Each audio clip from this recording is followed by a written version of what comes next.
చెడగొట్టాడు bro, కొంచెం కొంచెం కాదు గట్టిగానే చెడగొట్టాడు. ఎంట్రీ సీన్ రాడ్ వేసాడు. హెలికాప్టర్ ర్యాపిడో కంటే దారుణంగా వాడాడు అన్న. అయ్యి బాబాయ్ కనిపించట్లేదు, ఏం కనిపించట్లేదు.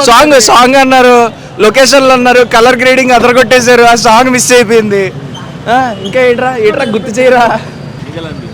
బాగానే ఉంది అన్న, బాగానే ఉంది. 3 ఉంది, 2 యావరేజే, మరి సూపర్ హిట్ కదా, యావరేజే. బట్ ఓకే, అంటే ఎక్స్పెక్టేషన్ బీట్ చేయలేదు. ఓకే.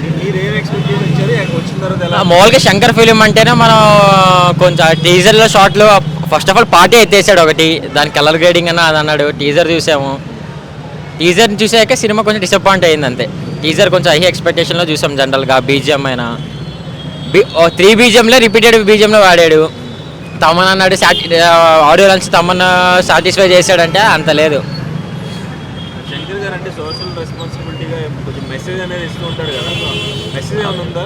మెసేజ్ అంటే మెసేజ్ ఏం లేదు, జస్ట్ మామూలు పొలిటికల్ డ్రామా ఫుల్ సినిమా మొత్తం. అంటే మన ఏపీలో ఏమైనా పాలిటిక్స్ సంబంధించి పవన్ కళ్యాణ్ అవేం లేవు, బట్ డైలాగ్స్ ఉంటాయి అంతే. డైలాగ్స్ ఉంటాయి, బట్ ఏపీని మొత్తం ఏపీ మీదే జరిగిన సినిమా స్టోరీ మొత్తం. ఏ పార్టీలు గుర్తొచ్చినాయి, ఏ లీడర్స్ గుర్తొచ్చారు?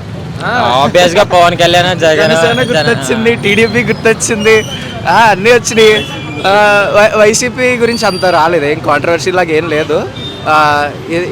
ఐఏఎస్ ఆఫీసర్స్ వాళ్ళ పవర్ ఏంటి, వాళ్ళు ఏం చేయగలరు, పాలిటిక్స్లో లూప్ హోల్స్ ఏంటి, రూల్స్ ఎలా ఉంటాయి, అన్నీ డీటెయిల్గా బాగా చూపించారు.